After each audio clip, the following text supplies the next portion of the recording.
우리 하나님께서는 전능하신 분이십니다.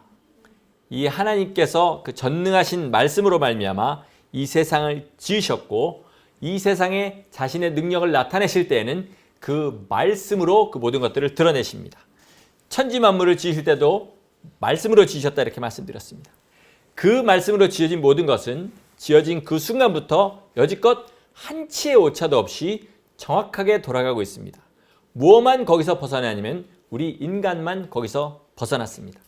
그런데 이 말씀의 능력이 초자연적으로, 자연이란 말이 사실 성경에 나오는 말이 아닌데 하나님께서 이미 피조계에 정하신 그 법을 넘어서 또 다른 능력으로 역사하실 때에도 마찬가지로 하나님의 말씀이 우리 심령을 통해서, 사람의 심령을 통해서 역사하시고 믿음으로 그것이 받아들여질 때 이 세상에 그것이 나타나게 됩니다.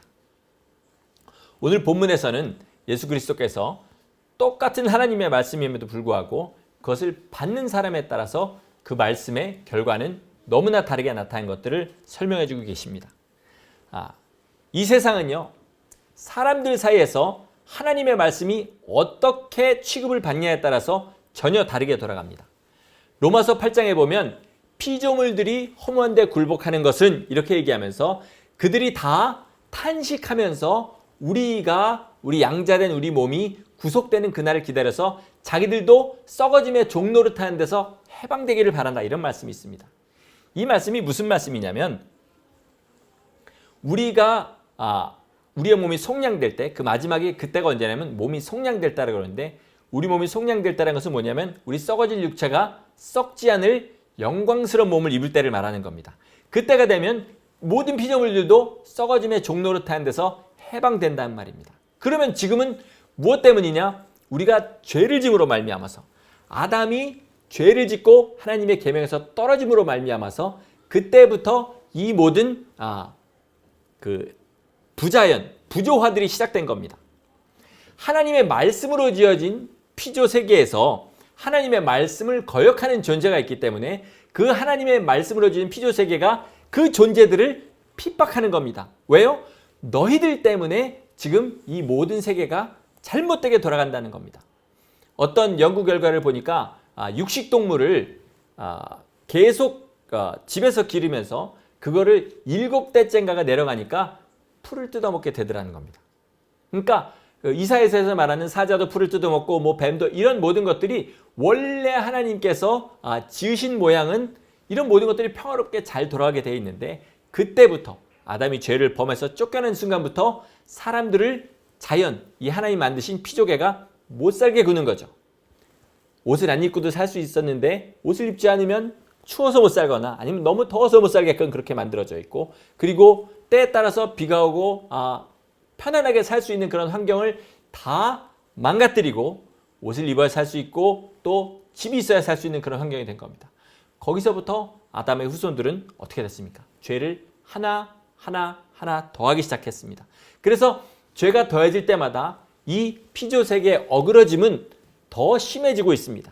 지금 이 지구상을 덮고 있는 이런 엘니뇨라든지 예전에는 없었던 이런 모든 것들이 또 에이즈라든지 모든 이런 질병들이 어디서 생기느냐? 우리 아담의 후손들이 그 죄를 하나하나 더하고 이제 힘을 합쳐서 하나님을 대적하기 때문에 이 피조 세계도 힘을 합쳐서 우리 인간을 대적하게 되는 그런 현상이 나타나는 겁니다. 이렇게 사람이 하나님의 말씀을 어떻게 대하느냐에 따라서 우리를 둘러싸고 있는 환경도 변합니다. 그런데 그 말씀을 받은 사람이 그 말씀을 어떻게 대접하느냐에 따라서 그 사람의 영원한 것이 결정이 된다. 오늘 말씀은 이것입니다. 그런데 말씀은 똑같은데 받는 사람에 따라서 너무 말씀이 다르게 나타난다는 겁니다. 예를 들어서 예수 그리스도께서 기도해라, 힘을 다해서 기도해라 이렇게 말씀하셨는데 어떤 사람은 무릎이 닳도록 기도를 하고 어떤 사람은 5분만 기도하면 세계를 다 돌고 와도 기도할 말이 없어가지고 기도를 못하게 됩니다. 자, 우리가 알만한 신앙의 위인들은요, 여러분 이름 되면 다 알만한 그런 분들은 하루에 최소한 3시간 이상씩 기도했고요. 어떤 사람은 먹지 않고 자지 않고 며칠을 그렇게 기도하면서 하나님의 뜻을 이루기 위해서 그렇게 살았습니다. 자, 이 사람들 받은 말씀이 우리가 받은 말씀하고 다릅니까? 또 이 사람들 육신이 사는데 필요한 것들이 우리가 필요한 것들과 다르냔 말입니다. 똑같은 사람에게 똑같은 하나님의 말씀이 들어갔는데 왜 어떤 사람에게는 이렇게 주님의 말씀대로 자기 목숨을 내놓는 그런 결과가 나타나고 어떤 사람에게는 주의 말씀이 교통법규만도 못하게 그렇게 취급을 받습니까? 오늘 주님께서는 이런 유형과 예들을 여러 가지로 그렇게 나눠서 우리에게 가르쳐 주십니다. 첫째가 뭡니까? 길바닥에 말씀이 뿌리는 자입니다. 여러분, 이거는 교회 많이 다니시는 분들은 너무 많이 들었기 때문에 식상하다 이렇게 생각하지 마시고 깊이 들으시기 바랍니다. 이 사람들은 뭐냐면 말씀을 듣고 깨닫지 못한 사람입니다.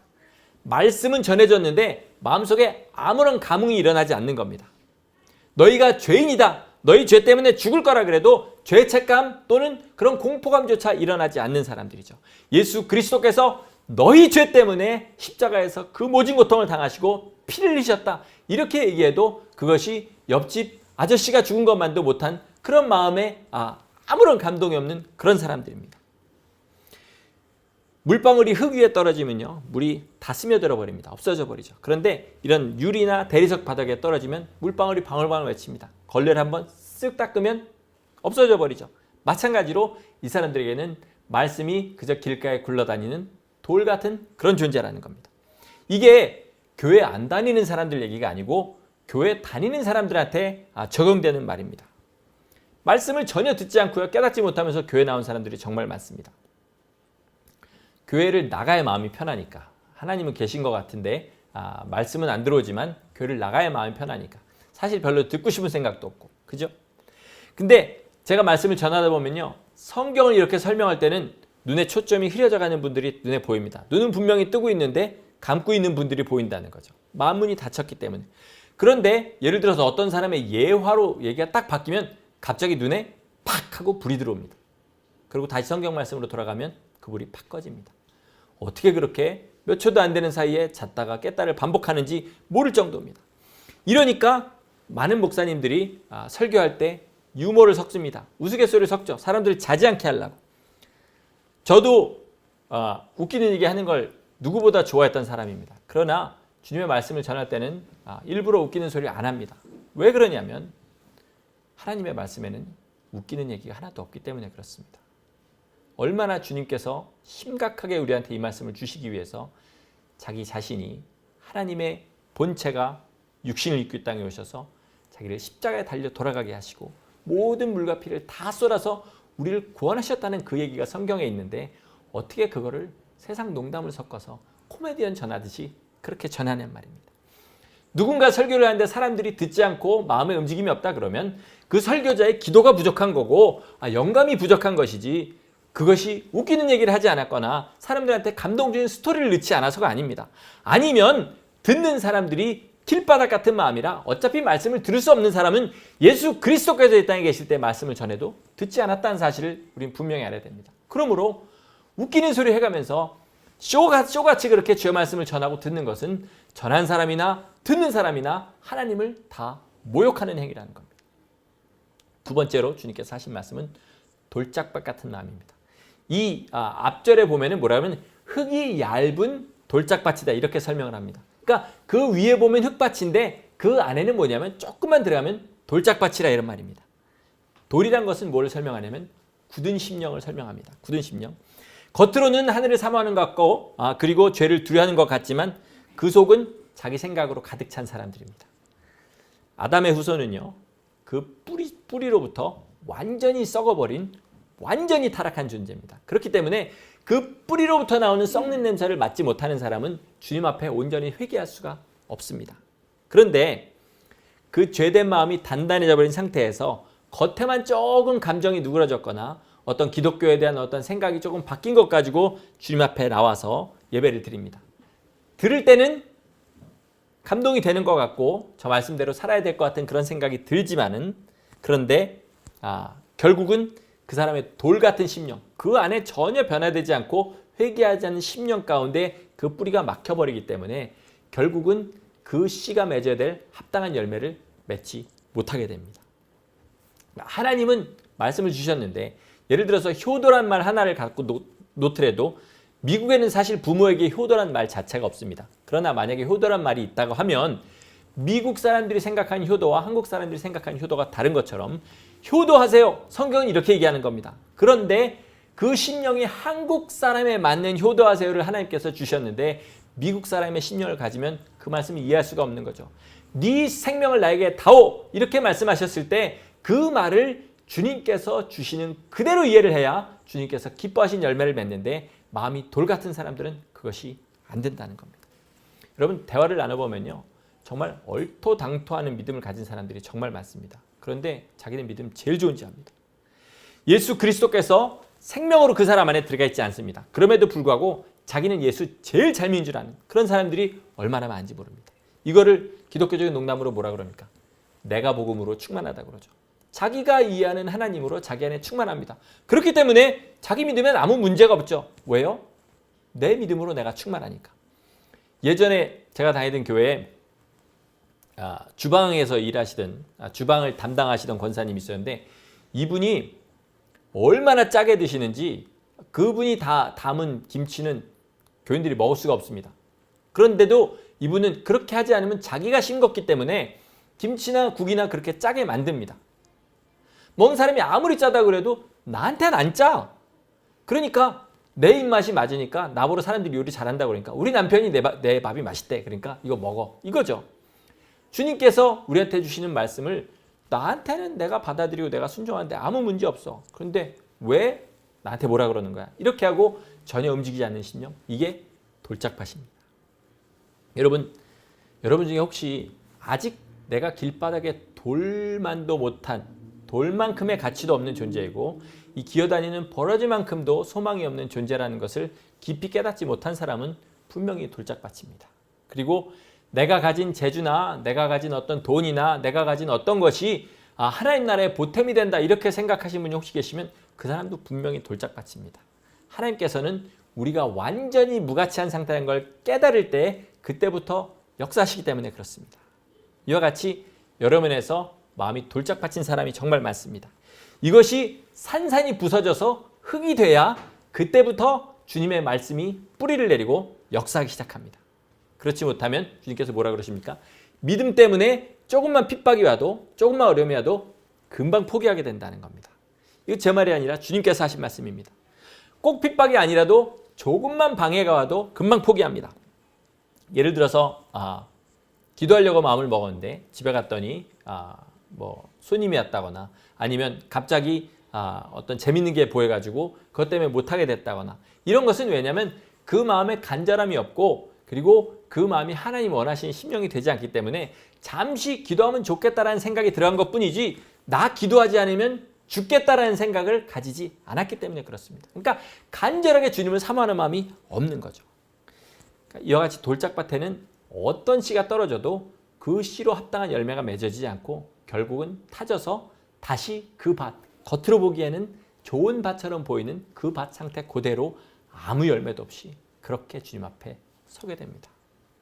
세 번째로 가시덤불 위에 뿌려진 씨입니다. 여러분 가시덤불 위에 뿌려진 씨 특별히 많이 들으셨죠? 교회 다니시면서. 교회 다니신 횟수만큼 아마 이 설교는 들으셨을 겁니다. 그런데 이 중에서 물질의 유혹과 염려에서 벗어나신 분들 계십니까? 잘 아시는 그 여의도의 어떤 초대형 교회는 삼중 축복이라는 그 복음을 전해가지고 엄청나게 부흥했습니다. 그 논리는 뭐냐면 그 중에 하나 오중 복음 삼중 축복 이렇게 되는데 그 중에 하나가 뭐냐면 예수를 믿으면 세상의 물질을 풍성하게 누리게 된다는 겁니다.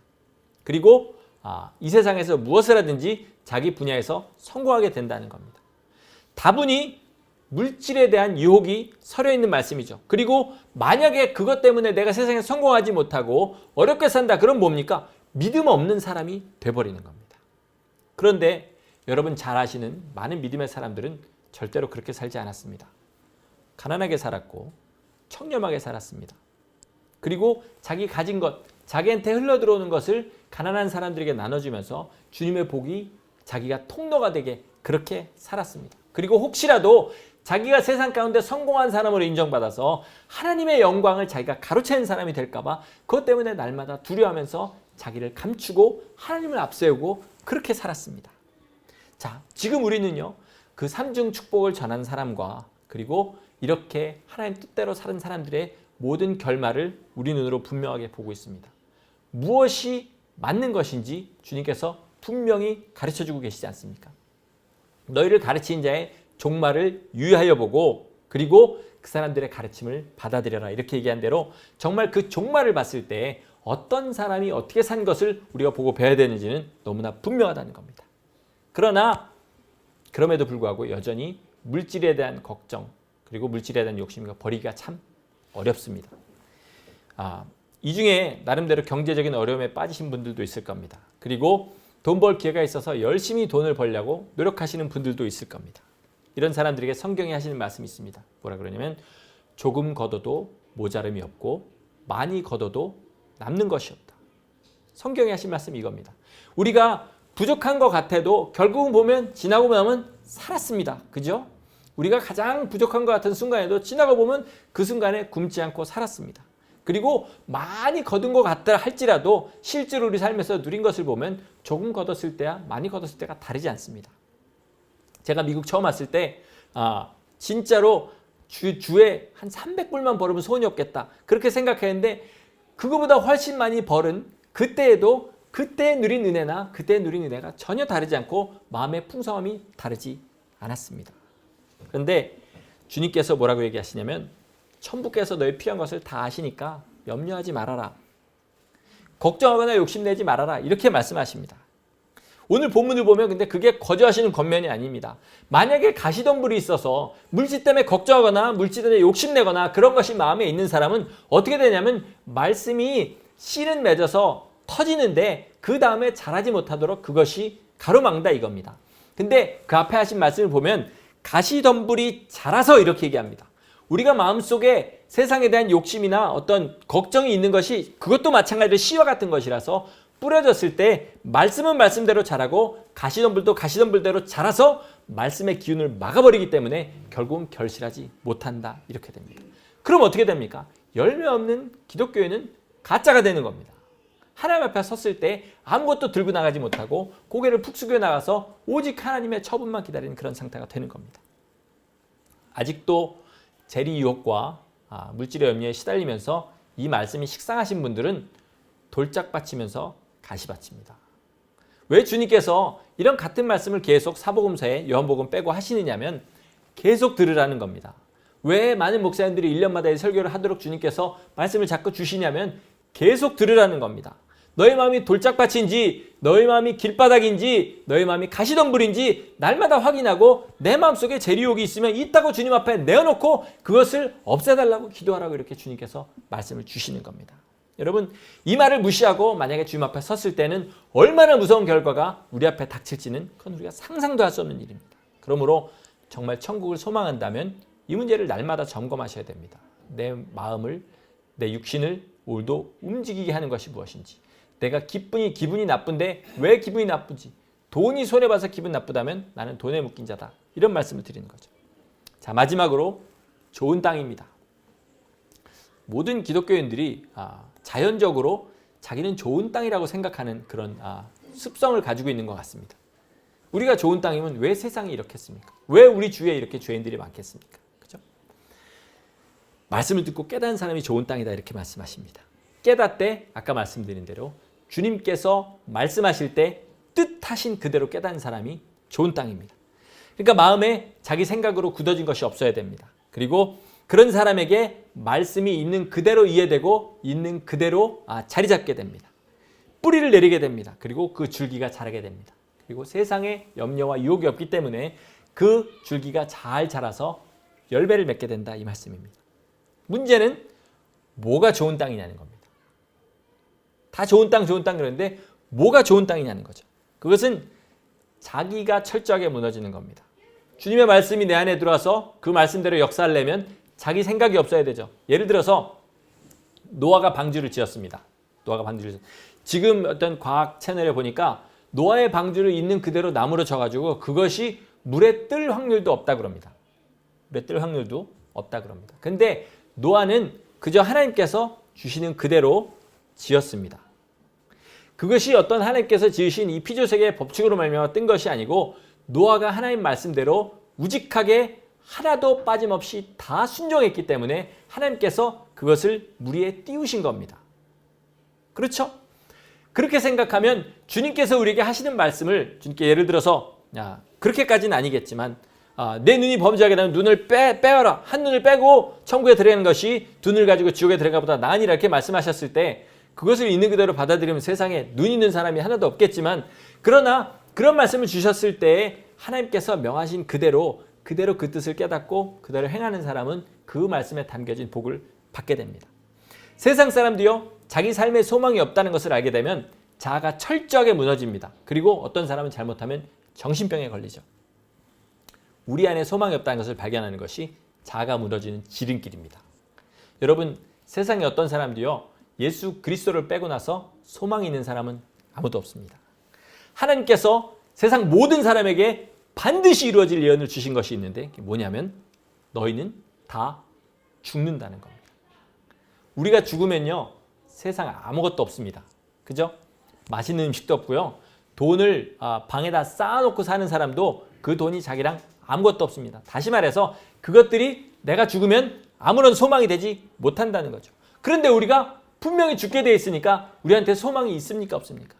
버러지보다 못한 우리들이라고 얘기하는데 왜 그렇게 얘기하냐면 버러지가 사는 삶이나 우리가 사는 삶이나 우리가 볼 때는 우리가 버러지보다 몇천 배, 몇만 배 많이 사는 것 같지만 영원이라는 시간 속에 놓고 볼 때는 그들의 삶이나 우리의 삶이 다른 것이 아무도 없다는 겁니다. 차라리 버러지는 마음 편하게 살다가 죽지 우리는 마음 편하게 살지도 못하고 그러다가 예수 그리스도를 못 만나면 지옥에 가게 됩니다. 버러지가 우리보다 분명히 난 겁니다. 예수 믿고 구원받지 못하는 사람보다는 정말 버러지가 난 겁니다. 그런 상태를 자기가 깨달을 때 우리 주님 앞에 완전히 무너진 마음이 되는 거죠. 죽음에 가는 것만 깊이 묵상해도 이렇게 자신의 자아가 산산이 무너질 수 있습니다. 그런데 우리 세상 사람들이 많이 하는 말들 있죠. 어차피 죽을 인생. 에이 사람이 한 번 죽지 두 번 죽냐. 인생은 공수래 공수거야. 이런 얘기 하는데 사실은 이것은 죽음의 달관에서 하는 말 아닙니다. 여우와 포도란 얘기 아시죠? 신포도를 띄워갖고 먹으려고 그러다 결국은 못 먹고 포도를 먹으려다 못 먹고 저건 신포도야 이렇게 얘기하는 것처럼 자기는 더 건강하게 오래 즐기고 살고 싶은데 그게 안 되니까 결국은 그냥 자조적으로 읊조리는 그런 말들입니다. 이런 말들 말고요. 정말 내가 오늘 죽으면 어떻게 될까를 깊이 생각하시라는 거죠. 그러면 주님께서 우리한테 바라시는 그런 합당한 심령이 되고 거기에 말씀이 떨어질 때 우리 주님께서 원하시는 열매가 맺히게 된다는 겁니다. 자, 그렇게 자기가 버러지나 다를 것 없는 그런 존재라는 깨달은 사람한테 주의 말씀이 이렇게 떨어지게 됩니다. 그러면 내 마음과 주님이 원하시는 상한 심령과 주님의 씨가 떨어졌을 때 그것이 무엇으로 바뀌느냐? 소망으로 바뀝니다. 사람이 소망이 있으면요. 아무리 게으른 사람도 움직입니다. 소망이 있으면 예를 들어서 내가 이것만 하면 정말 나한테 큰 이익이 떨어진다 그러면 안 움직일 사람 거의 없습니다. 그러면 우리가 한나라의 말씀을 받았는데 움직이지 않는 건 무엇이냐? 주의 말씀이 내 심령 가운데 떨어져서 소망이 되지 못하기 때문인데 이런 정말 세상을 완전히 포기하고 나 이제 어떻게 할까 하는 마음 가운데 주의 말씀이 주의 복음이 우리 심령 가운데 떨어지면 그 복음을 붙들고 움직이기 시작하게 됩니다. 그러면 어떻게 됩니까? 열매를 맺는 거죠. 열매를 맺는 겁니다.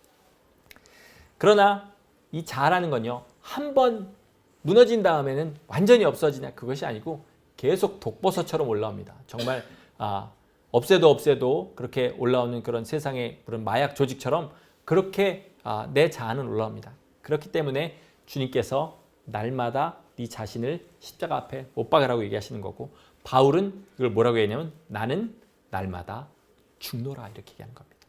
내가 죽는 것이 무엇입니까? 내 안에 있는 내 자아가 죽는 겁니다. 주님, 아이고 주님. 우리 기도하시다 보면 그렇게 하시는 분 많죠. 아이고 주님, 주여. 이 뭐냐면 내 자아가 무너지는 소리죠. 생각하면 생각할수록 나는 죄인이고 주님만이 오르신데 내 삶은 왜 이 모양입니까? 이렇게 주님 앞에 읊조리는 거죠. 그러면 30배, 60배, 100배는 뭡니까? 어떤 사람이 30배, 어떤 사람이 60배, 어떤 사람이 100배인지 그건 잘 모르겠습니다. 그러나 주님께서 100배에 관해 하신 말씀은 마가복음 10장에 있습니다. 뭐라 그러죠? 누구든지 아비나 전토나 모든 것을 자녀나 이런 것들을 나를 위해 버린 자는 금세 100배를 받고 영생을 얻지 못할 자가 없다. 이렇게 얘기하신 것입니다. 그러니까 우리가 우리에게 허락된 것을 얼마나 하늘에 심느냐에 따라서 그것의 열매의 그 정도가 다르다는 겁니다. 여러분 우리가 물질에 욕심내지 않고요. 그러나 성도로서 열심히 일하면서 그렇게 나한테 들어오는 물질은 그것을 가지고 내가 즐기면서 하나님 앞에 드릴 것 법대로 드리고 남은 것은 내 뜻대로 나에 의해서 즐기게 써도 괜찮습니다. 이것 때문에 지옥 가지 않습니다. 그것은 나의 선택입니다. 또 우리 부부는 하나님께서 맺어주신 것인데 그 부부가 평생 동안 서로만 사랑하면서 알콩달콩 살든지 아니면 그 부부의 맺어진 힘을 가지고 주의를 하느라고 그걸 못하든지 그것도 자기의 선택입니다. 자녀를 주셨을 때 자녀를 주의 말씀대로 기르면서 저들이 구원받기 위해서 부모로서 할 일을 다 하고 그 다음에 자녀를 어떤 길로 인도하든지 그것도 마찬가지로 부모의 선택입니다. 그러나 하늘나라에 갔을 때는요. 이 땅에서는 죽을 때까지 쓸 만큼 물질을 가지고 풍성하게 사는 사람을 부러워하겠지만 하늘나라에서는 이 땅에서 하나님 주신 물질을 다 주님 뜻대로 잘 쓰고 남긴 것이 없는 사람이 가장 부러움을 받는 사람이라는 거 아셔야 됩니다. 이 땅에서 부부지간에 서로 사랑하고 좋은 시간 가지고 이런 사람은 사람들이 부러워하지만 그날에 갔을 때는 정말 부부가 뜻을 모아서 하나님 뜻대로 사느라고 그러느라고 서로 좋은 시간 못 가질 만큼 그렇게 충성한 부부나 아니면 배우자가 없다 할지라도 그 삶을 정말 예수님을 신랑으로 삼고 예수님 뜻대로 살기 위해서 안나라는 과부처럼 그렇게 평생 자신을 주님 나라 위해서 그렇게 바친 사람이 가장 부러움을 받는 대상입니다. 이 땅에서는 잘 돼가지고 자기 앞가림 잘하면서 부모한테 효도하는 그런 자식 많이 가진 사람들이 부러움의 대상이지만 그날에서는 자기 자식들을 복음의 최전선에 세우고 부모는 뒤에서 눈물로 기도하면서 그 자식들의 사역을 같이 하나가 되어서 주의를 한 사람들이 가장 부러움의 대상입니다. 무엇을 선택하든지 우리가 최선을 선택하지 못한다 할지라도 예수 그리스도의 공로를 믿음으로 우리가 최악의 결과는 면할 수 있습니다. 지옥에 가는 걸 면할 수 있다는 거죠. 그러나 그 나라에서 최선의 선택을 한 사람들을 영원히 부러워하는 그 아픔만큼은 면할 길이 없다는 겁니다. 그러므로 우리가 하나님께서 우리에게 맡겨주신 것을 어떻게 쓰느냐에 따라서 이 땅에서 무슨 열매를 맺고 하늘나라에서도 어떤 열매를 가지고 주님 앞에 갈 수 있냐 이것이 결정되는 겁니다. 오늘 본문을 시시때때로 묵상하셔야 됩니다. 그리고 이 하나님의 말씀이라는 엄청난 가치를 받은 그 씨를 받은 우리들이 그 삶에 합당하게 그 씨에 합당한 삶을 살고 있는 그런 밭인지를 돌아보시기를 바랍니다. 길바닥에 심령을 가진 분들은요. 오늘 예배가 끝나는 그 순간에 들은 말씀을 다 잊어버리실 겁니다. 제 말씀 들으라고 제가 협박하는 거 아닙니다. 분명히 그렇다는 겁니다. 아니면 밥을 먹다가 쌀알과 더불어 다 자기의 위 속으로 들어가서 없어집니다. 집을 나서는 순간에 그렇게 없어집니다. 돌짝밭의 심령을 가진 분들은 그저 그냥 이 말씀을 지금 듣는 순간에 내 생각과는 달라 그러고 쳐낼 수도 있습니다. 가시밭의 심령을 가진 분들은 이러고 집에 가서 나 주님 뜻대로 살아야지 하는데 집에 가는 그 순간에 바로 어떤 조그만 방해가 있어도 잊어버리게 됩니다. 그러므로 우리는 쉬지 않고 주님 앞에 기도하고 말씀을 묵상해야 됩니다. 교회에서 오늘 말씀을 보통 때보다 한 5분 더 전하는 말씀을 들었으니까 난 집에 와서 쉬어도 돼. 이렇게 생각하시는 분들은 하나님이 기뻐하시는 심령이 아닙니다. 교회나 집에서나 오직 주의 말씀대로 살면서 주님 앞에 기도하고 말씀을 묵상하는 그런 삶을 살아야 정말 하나님이 기뻐하시는 옥토가 되는 심령이라는 겁니다. 여러분 세상에 무엇과도 비교할 수 없는 가치를 가진 이 하나님의 말씀을 받은 자로 합당한 삶을 살면서 풍성한 열매를 가지고 주님 앞에 가서 주 얼굴을 뵈시겠습니까? 아니면 나는 이 땅에서 옥토라고 그렇게 굳건히 믿고 있다가 주님 앞에 섰을 때에야 자기 안에서 흘러나오는 그 돌짝밭들 그리고 가시덤불들 그리고 길바닥 같은 그런 것들을 보면서 주님 앞에 부끄러워서 얼굴을 들지 못하는 그런 사람이 되시겠습니까? 이것이 다 뭐냐면 이 땅에 사는 동안에 우리가 주의 말씀을 어떻게 받고 무엇을 선택하느냐에 따라서 달라진다는 것입니다. 그 나라에 가게 되면은 지난번에도 말씀드린 처럼 오직 이 땅에서 주님 뜻대로 하지 못하고 조금이라도 주를 위해 살지 못한 그것만을 후회하게 되지 이 땅에서 즐기지 못한 것 남들은 어디 리조트 가고 잘 놀았다는데 어떤 사람은 고급 차 탔다는데 이런 것 그 나라 가면 오히려 그것들을 한 사람들이 후회하고 못한 사람은 기쁨으로 주님 앞에 영광을 돌리는 것들 그것들을 지금 우리가 사모하고 산다는 것입니다. 여러분 심령 가운데 하나님이 기뻐하시지 않는 것 빨리 다 내려놓으시고 영원한 소망을 가지고 주님 뜻대로 살아서 하나님 말씀대로 살아서 풍성한 열매 맺으시는 귀한 백성 되시기를 예수 이름으로 간절히 축원합니다. 아멘. 우리 한 목소리 기도하겠습니다. 주님